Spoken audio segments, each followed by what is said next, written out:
Hi, I'm Trisha Morris at Club Scrap, and this is the Cobblestone Page Kit tutorial. And we're going to be making 8 beautiful 12 by 12 fully embellished scrapbook pages together today. And one of the most fun parts about the whole process is that when we are done, there will be virtually no scraps left. Just all of these fabulous pages ready for photos using the Cobblestone kit. And your kit, of course, comes with beautiful ribbons, some really cool embellishments. We had fun with the stones and the silver settings. We got a fun charm this month. Really a cool batch of goodies. And we also have a stencil.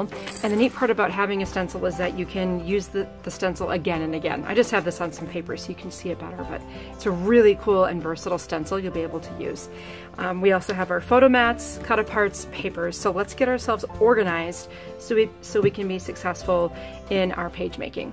The first thing I like to do is consult my instructions to find out which pages the photo mats are used on, and then we can just file these in the appropriate pocket in our accordion pocket file. And I've gone ahead and made this for myself a long time ago to help me stay organized, to keep all of the items for each set of double page layouts we'll be making.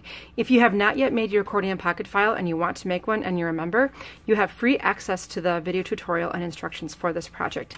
If you are having trouble finding it, please let us know and we'll make sure that you do. Okay, so we need 3 brick photo mats, and those will go into the pocket for layouts 1 and 2. We'll take 3 of the ivory or off-white photo mats. Those go into 3 and 4. 3 of the black ones go in layout 5 and 6, and then 3 cement are used in pages 7 and 8. Well, that was easy. The next thing I like to do is put everything in order. So what I typically will do is go to page 2 of my instructions and find each individual piece of paper that will have to be trimmed. So we're going to be starting out by cutting the black print. So that is a beautiful sheet of paper. I absolutely love how cool this is. It's just a white ink on black paper. And then we're going to be cutting one of these ivory or off-white prints. Then in your stash, find the gray.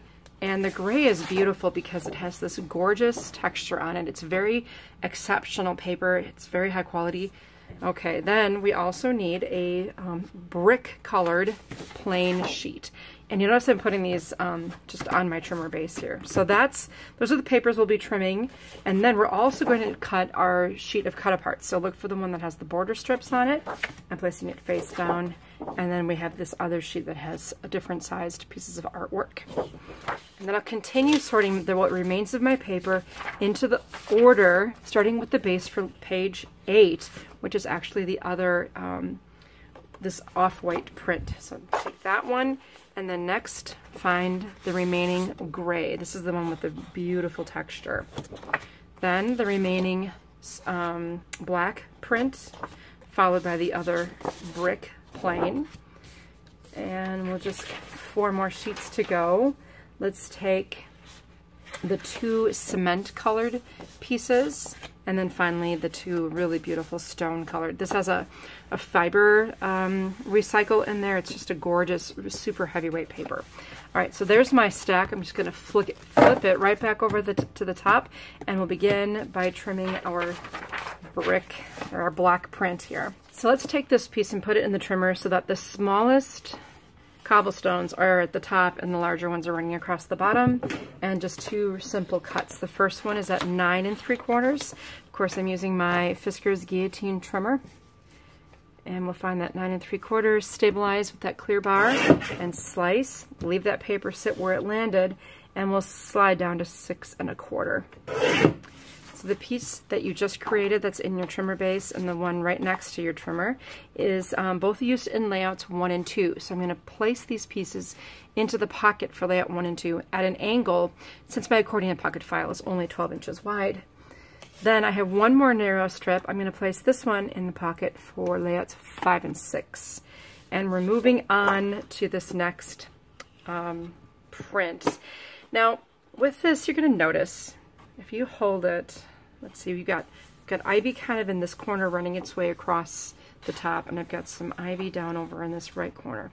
And if you study this carefully, you will notice there's this grout line sort of runs right along the edge of this print, just like that. What I'm going to do is, how about I rotate the paper so the grout line's on the left, and I'm going to tear by pulling the paper toward me.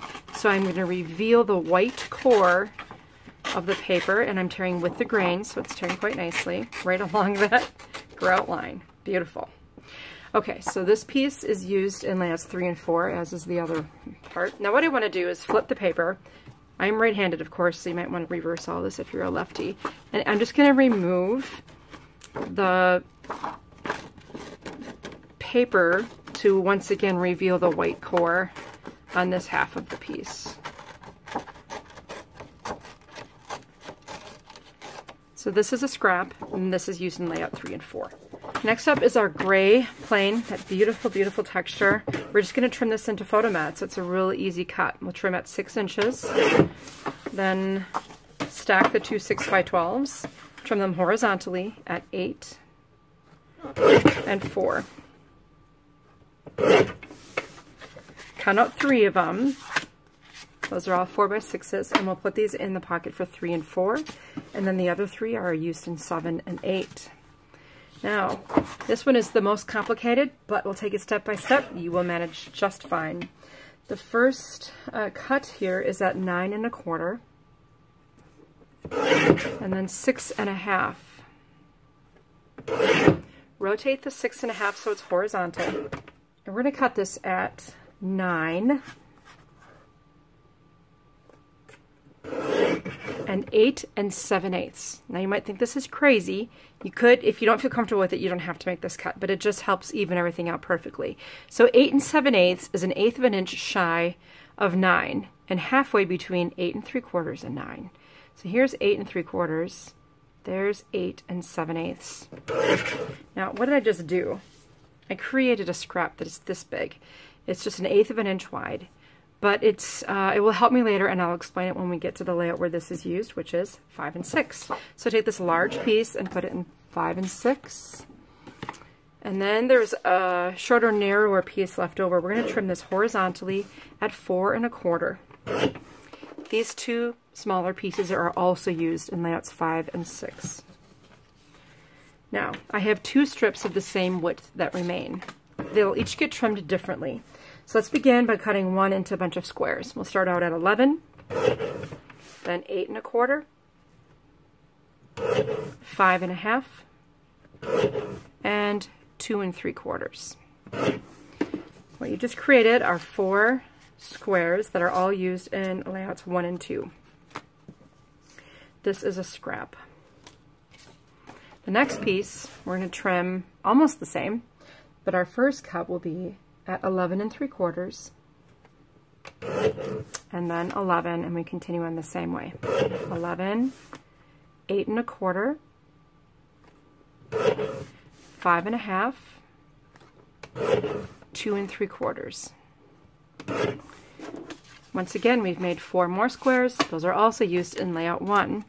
And then we have a really skinny little guy, and this piece, which will become your scrap.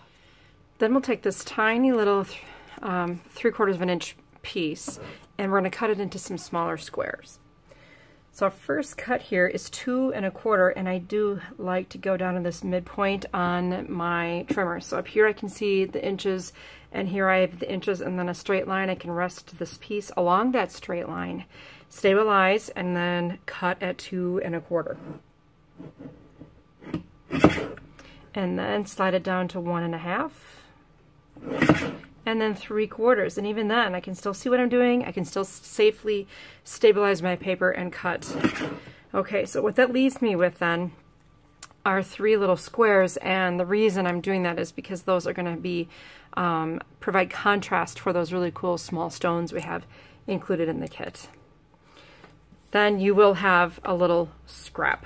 So after all of our trimming, these are the scraps that we will have when all is said and done, and these 3 little squares will be used in the page 5 and 6. Now if you file them there, that's great, just make sure you get them back out. All right, let's move forward now to our printed cut-aparts, And as a reminder, the distribution map for all those pieces is right on the first page of your instructions. So even though I don't start with this, this is just the reference point where you can find where they go. And I save this for last because by now we're a little warmed up. So the first thing we'll do is just separate all of this into narrow strips and then this last piece into 2 different pieces. Okay, this piece that has the 2 images on it goes into 3 and 4, and you'll leave those images together, and then this goes in 1 and 2. The rest are all these 12-inch strips, so we'll get those filed away. The next 2 ivy and stone strips go in 7 and 8. Then this distressed brick wall, 1 and 2. And we have this grayish color that goes in 5 and 6, wherever you go, it says. History Will Be Kind, 3 and 4. And this other brick piece, 1 and 2. I just simply need to trim this into its respective strips, and then I'll rotate the last piece and cut that as well. This larger component goes in 5 and 6. I thank you for your part, 5 and 6. And this other brick sign, 7 and 8. Then you'll want to separate these squares. All of the pieces from that strip, including the narrow one at the end, will be filed in pocket 1 and 2. It's completely optional, but I took the time to trim with just the scissors the shapes that are, the tag shapes that were provided here, which I really like. But if you're pressed for time, don't worry about that detail. You can ink the edges or just leave them as they are. All right, so this first clay colored piece goes in 1 and 2. Then this has a spot, just so that you know where we're headed, for the Strong is a Beautiful charm. We'll fit right into that, and it'll kind of set it apart a little bit by having this darker shadow in the background. That's 3 and 4. And then this clay colored piece goes in 7 and 8. And then we have this quote, I came, I saw, 3 and 4. There's this long narrow strip here that goes in 3 and 4. Let's trim the last piece. And Be a Little Bolder goes in 7 and 8. And Our Story also goes in 7 and 8. That concludes the trimming. We'll set this aside and get things prepared to assemble pages 7 and 8. And we'll do that as a dry fitting process. In other words, we won't be using any adhesive, but we will start from the back, or layout 8, and work our way by stacking those pages all the way up until layout 1 before we glue anything down. Here I have the beautiful off-white print with the ivy on it. It has my base for layout 8, and everything's been taken out of the pocket. And always be sure to just check to make sure everything's out of there. In fact, right now I found a little scrap from the Mumbai collection, which was last month, in my pocket. We'll begin with 2 of these beautifully textured dark gray photo mats angled in the corner. And remember, when you're angling photo mats that are the same size, be careful not to have a tangent where the corners are touching. You just want to make sure there's a slight overlap there and that the corners are offset ever so slightly. Then we should take one of the larger cement colored mats, and that will team up with a dark gray mat and be placed in the lower left corner. Next, you can take the Our Story and just tuck it behind this mat just a little bit to give the illusion of it going all the way across the bottom. And then we have this cool little brick accent here. Now what makes this really interesting, I mean, I just love this look, is we have these cool little settings. It's a silver setting, and it has room for something to be placed inside of it. And so I selected a natural stone with a flat back that can be placed right on top of that piece without adding a whole lot of bulk, but just really a lot of bang for your buck with that embellishment. So that's the base for layout 8. And here it is with everything all glued into place. It's all ready for pictures. Now the left base, or for this spread, which is basically layout 7, has almost like a puzzle-like setup. I'm just going to set this aside. Everything fits together like a handy little road map. So my first point of reference is going to be this border strip running across the top half of the layout, maybe about 2 inches from the top edge. And then the other one will be down here at the bottom. Now before you glue anything down, that's why we like this dry fitting process, because we want our first vertical cement colored photo mat to be kind of near the center, near the right edge of this layout with a little bit of margin right here. And then the other one will be placed right here so the bottom of it is resting on this strip without going past it. Then we can add, well, you're going to tuck this be a little bolder behind here. And then once this is trimmed out, this will actually fit beautifully right underneath that. So what we're creating in between all of these elements is just a spacing of about 1/8 of an inch. So on the finished layout here, you can see I've got my spacing here to here to here to here is all a nice little consistency and size, and then a similar spacing between these two elements. Okay, that was easy. Let's move on to 5 and 6. There aren't a lot of elements on this page, but part of it is because I didn't want to cover up this gorgeous print, but I do have that larger piece, and remember we cut it at the most odd size. It's trimmed to 8 7/8 long. Now the reason we're having this weird measurement is because I'm adding 2 black photo mats to this, and the calculation for the perfect border all the way around requires this odd number because I want 1/8 of an inch here, here, and here, and that adds up to 3/8, which kind of puts me at an odd measurement, thus bringing me to 8 7/8. So just to explain to you why we did that really weird cut. Then I was able to trim that cut apart and mat so that it has a nest. And then we have this little rectangle, and below it we have our 3/4 inch squares, and those will be a home for the tiny little stones that we have here.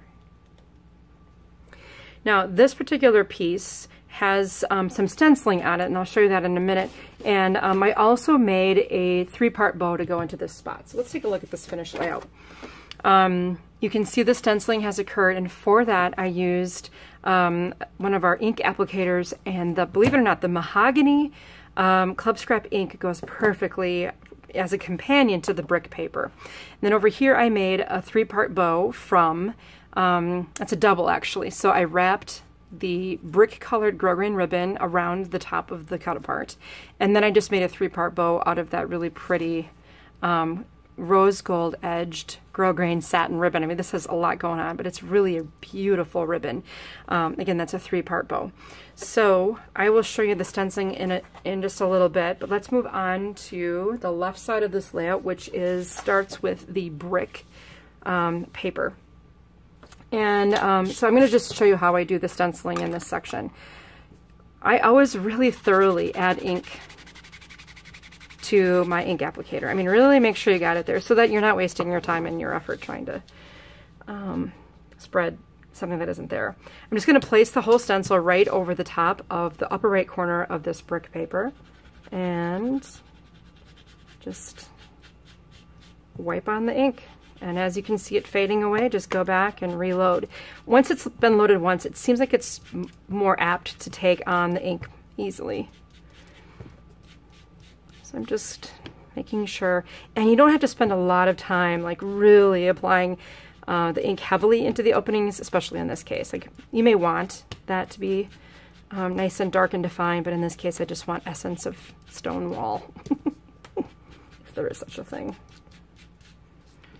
All right, and there is my stone. Now, Jacqueline designed this so it's repeatable. In other words, if I were to reposition this above or below my existing, it'll just make it look like it's continuing on from before, which is exactly what we want. But in this case, I set it up so that I'm sort of creating a quadrant of 4 different areas. So I'm going to cover this edge here with what remains of this black print and just kind of make sure that it defines its space. And then going the other way, I have this little border strip. Isn't that a clever way to just create some zones here for our artwork? We have 2 other larger elements going in, but before we do that, I'm balancing out the appearance of this beautiful ribbon that's on the right side of the page by putting a strip of it going across the left. Then I can add this larger piece, which if you want, you can put a photo right in here. And tuck this right in with our nice little margin going all the way around. That's a beautiful page. Let's move on to 3 and 4. The cement paper, and you know, it's hard to know what to call the papers this month because they're such an odd color, but we call it cement because it kind of does look like it. We're going to start with that as a base and then add the larger portion of that torn piece on the right edge, just flush at top, bottom, and right edges. And then going across on the upper third of the page, we've got this really cool scroll iron border. And then we're going to incorporate a little bit of that brick color. What I like to do is make sure, whenever possible, that I have some evidence of each color used on each side of the layout to add that balance. And then, remember we had that piece that it was 2 elements really. We're going to place that into this opening right here. It should fit perfectly. And this is where we're going to add that other cool silver setting with the large stone, just right up there. And if you want, you can add some stenciling now into this lower left corner. And for this stencil, I used the ash ink, I believe. Ash right in here. You could also use spruce. Spruce is a beautiful color with this collection. In fact, I did it all the way on this left edge of the layout. And again, that's designer's preference. You can skip the stenciling or you can do it. It's a lot of fun and it really makes the page look beautiful. Of course, I finished that out with one little cut apart over here and then nested mat in the lower right just below the ribbon. Okay, now for the other page, let's take the other cement as our base. And then I took what is plentiful amount of this pretty grosgrain ribbon here. And I did a double border. Again, I'm just transferring so I have it balanced on each side of the layout. And along the bottom edge, we're going to take the straight edge, the non-torn edge of that print. I'm sorry, it's the other way around. Do it this way. So the torn edge is on the bottom. I knew there was something I was supposed to remember about that. And then this anchors the straight edge. So that creates our separation between the two areas. If you wanted to, you can add some more stenciling to this side too. We have a off-white mat, which will nest with a dark gray. And then finally, once you trim this out, it will fit nicely right there, along with the Strong is Beautiful charm. And here is the finished layout with everything all adhered and ready to go. The base for layout 2 is this beautiful cement paper, very, very unique and gorgeous paper. And I'm going to anchor the right edge of this with that large black cobblestone print, and then separate the two areas with this brick wall. Lots of different types of bricks here. And then this is kind of fun. We'll take the squares. We made a total of 8 squares, so they should all be in this pocket somewhere. And when I'm adding the squares, I use the ruler to help me make sure everything's leveled and equally spaced. A nice professional look. Now remember all those square cut aparts we found? We're going to put 1, 2, 3, 4. Now let's just say you have 8 pictures you'd like to put here, then cover these up as well with pictures. That's absolutely fine. Then I thought it would be cute to have the small stone sort of function as the period next to each number. And to adhere these to the page, I use Club Scrap's bookbinding glue in a needle tip applicator. What you can also do with these is with this gorgeous twill. It actually is just a spot-on match with that stone paper. Cut a small piece in this trapezoid shape. Check the way the ribbon wants to be folded. It'll kind of fight you more in one direction over the other. And then what you can also do is have it folded and then take a mini stapler. You can see I have mine always ready to go. And then do that on all 4 of the numbered squares. It'll be as cute as can be. Now in this area we have enough room, and that's why how I calculate all this. We have enough room to put a vertical mat, and I tied some ribbon around that and finished with this little caption here. So the finished layout with all of the ribbons attached and everything adhered and equally spaced looks pretty nice. Let's set this aside and we'll finish up with page 1. We'll start with our last piece of stone paper, and we'll mimic what we did on the other side by putting the cobblestone print along the left edge, again separating the space with this really cool border strip. And then we'll have our little header. Now this kind of has to overlap a little bit for it to fit, which is fine. You know, when I'm doing something like this, I do adhere it down, but I'm careful to avoid placing adhesive in a spot where I'd want the photo to slide beneath. And the same is true for those angled mats that are overlapping. I always avoid putting adhesive, you know, where the photo would require being slid underneath. And then this last piece right here with some ribbon. Let me just show you how that finished out here on this last page. Here I've got a sweet bow. I just tied a bow and then I glued it into its spot right above the journaling prompt, which I trimmed with the scissors. That was quick. 8 pages, super fast, the teeniest, tiniest pile of scraps ever. And if you enjoyed this process of making these beautiful pages in an assembly sort of a way, be sure to check out my card making video for the Cobblestone kit as well. We'll see you there. Have a great day.